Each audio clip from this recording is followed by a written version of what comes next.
டோல்டாஸ் kitchen இன்றைக்கி சூப்பரான ஒரு ரெசிபி ஒன்று பார்க்க போகிறோம்.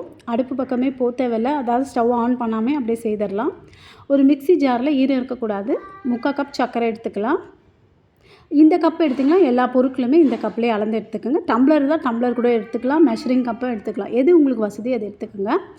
1/2 கப்பு தோல் உரித்து நல்லா வறுத்த வேர்க்கடலை எடுத்துக்கலாம்.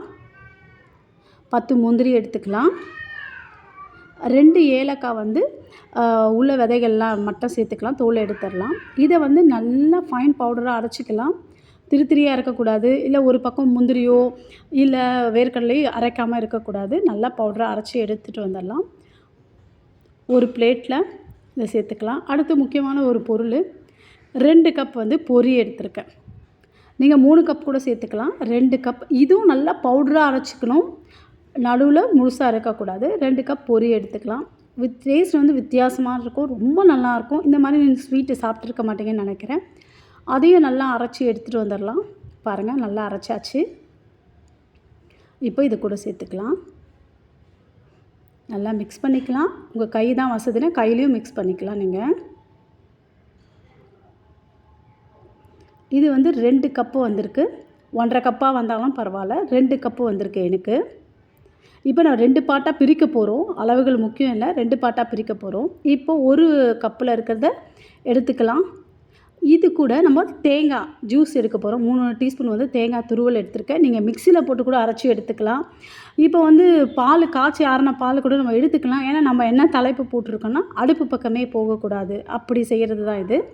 அதனால் இது கூட கொஞ்சம் தண்ணி சேர்த்து அளவாக, ரொம்ப தண்ணி தேவைப்படாது, கொஞ்சமாக தண்ணி சேர்த்து பால் எடுத்துக்கலாம். இல்லை மிக்சியில் கூட அரைச்சி எடுத்துக்கலாம்.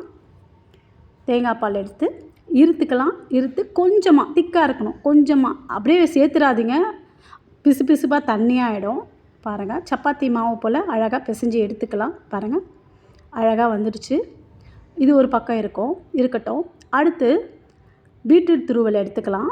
அதுவும் ஒரு 3 டீஸ்பூனு இல்லை 2 டீஸ்பூன் எடுத்து, இதில் தண்ணி சேர்க்கக்கூடாது, அப்படியே புழிஞ்சிங்களா, அப்படியே சாறு வந்துடும்.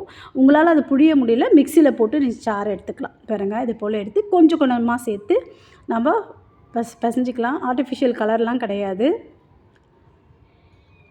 இது உடம்புக்கு நல்லது. இப்போது ஒரு பட்டர் ஷீட்டோ இல்லை பால் கவரோ இந்த மாதிரி ஒரு ஷீட் எடுத்து சப்பாத்தி போல் நம்ம உருட்டிக்கலாம். திக்னஸ்னால் உங்கள் விருப்பம்தான். இதுக்கு மேலே அந்த பீட்ரூட் கலர் சேர்த்துருக்கோம்ல, அதை சேர்த்துக்கலாம். மேலே வச்சிடலாம். பாருங்கள், நீங்கள் ப்ரெஸ் பண்ணி விடலாம். இந்த மாதிரி சப்பாத்தி கட்டை வச்சு தேய்ச்சி விட்டுடலாம். இன்னும் கூட திக்காக பண்ணலாம். நான் 2 விதமாக செய்திருக்கேன். கொஞ்சம் தின்னாகவும் செய்திருக்கேன், திக்காகவும் செய்திருக்கேன்.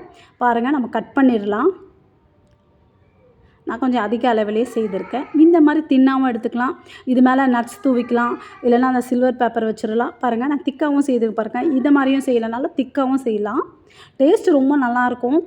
வேர்க்கடலை, தேங்காய் பால், முந்திரி அதெல்லாம் சேர்த்து ரொம்ப வித்தியாசமான முறையில் ரொம்ப நல்லாயிருக்கும். உங்களுக்கு இந்த வீடியோ பிடிச்சிருந்தால் லைக் பண்ணுங்கள், ஷேர் பண்ணுங்கள், சப்ஸ்கிரைப் பண்ணுங்கள். நீங்களும் ட்ரை பண்ணி பாருங்கள், சூப்பராக இருக்கும். தேங்க்யூ.